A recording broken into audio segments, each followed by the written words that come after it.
بسم الله الرحمن الرحيم. الرحمن علم القرآن، خلق الإنسان علمه البيان. الشمس والقمر بحسبان، والنجم والشجر يسجدان. والسماء رفعها ووضع الميزان، ألا تطغوا في الميزان. وأقيموا الوزن بالقسط ولا تخسروا الميزان. والأرض وضعها للأنام، فيها فاكهة والنخل ذات الأكمام. والحب ذو العصف والريحان، فبأي آلاء ربكما تكذبان. خلق الإنسان من صلصال كالفخار، وخلق الجان من مارج من نار.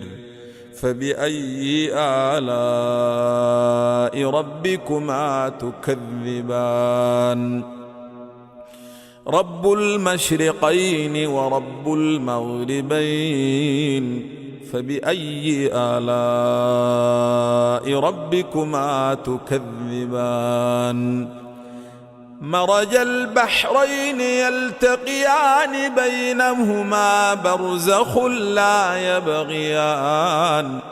فبأي آلاء ربكما تكذبان. يخرج منهما اللؤلؤ والمرجان، فبأي آلاء ربكما تكذبان. وله الجوار المنشآت في البحر كالأعلام، فبأي آلاء ربكما تكذبان. كل من عليها فان، ويبقى وجه ربك ذو الجلال والإكرام. فبأي آلاء ربكما تكذبان. يسأله من في السماوات والأرض، كل يوم هو في شأن. فبأي آلاء ربكما تكذبان. سنفرغ لكم أيها الثقلان، فبأي آلاء ربكما تكذبان. يا معشر الجن والإنس، إن استطعتم أن تنفذوا من أقطار السماوات والأرض فانفذوا، لا تنفذون إلا بسلطان. فبأي آلاء ربكما تكذبان. يرسل عليكما شواظ من نار ونحاس، فلا تنتصران. فبأي آلاء ربكما تكذبان. فإذا انشقت السماء فكانت وردة كالدهان. فبأي آلاء ربكما تكذبان. فيومئذ لا يسأل عن ذنبه إنس ولا جان. فبأي آلاء ربكما تكذبان. يعرف المجرمون بسيماهم، فيؤخذ بالنواصي والأقدام.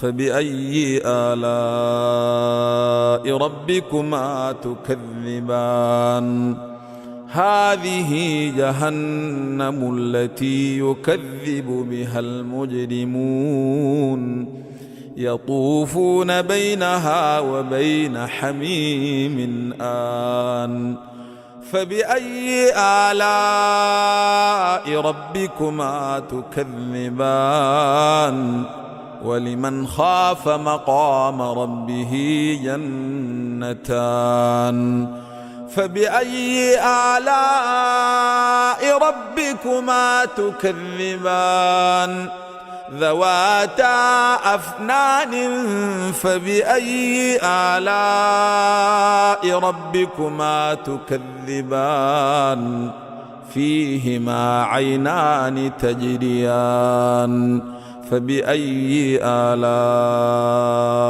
ربكما تكذبان فيهما من كل فاكهة زوجان فبأي آلاء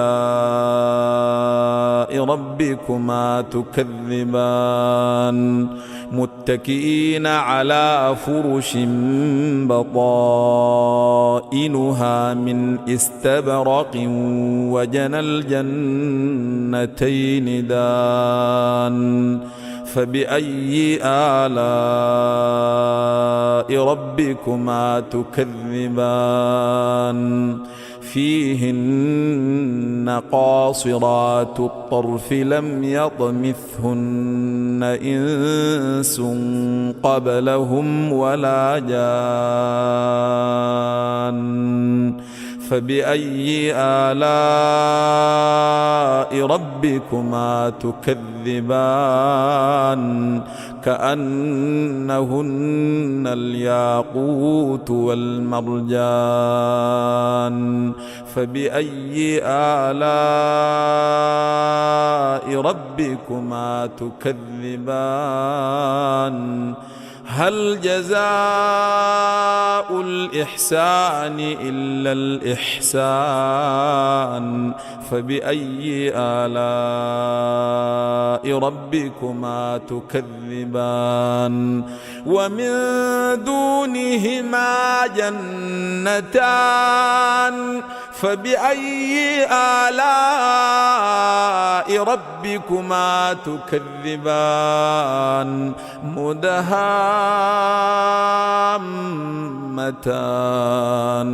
فبأي آلاء ربكما تكذبان فيهما عينان نضاختان فبأي آلاء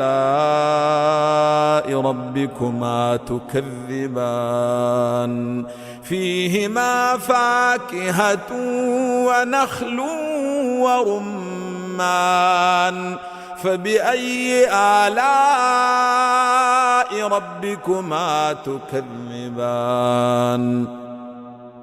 فيهن خيرات حسان فبأي آلاء ربكما تكذبان حور مقصورات في الخيام فبأي آلاء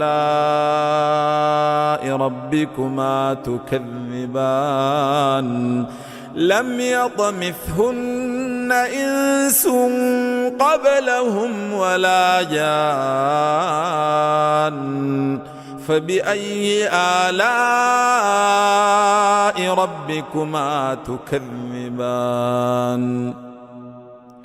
متكئين على رفرف خضر وعبقري حسان فبأي آلاء ربكما تكذبان تبارك اسم ربك ذي الجلال والإكرام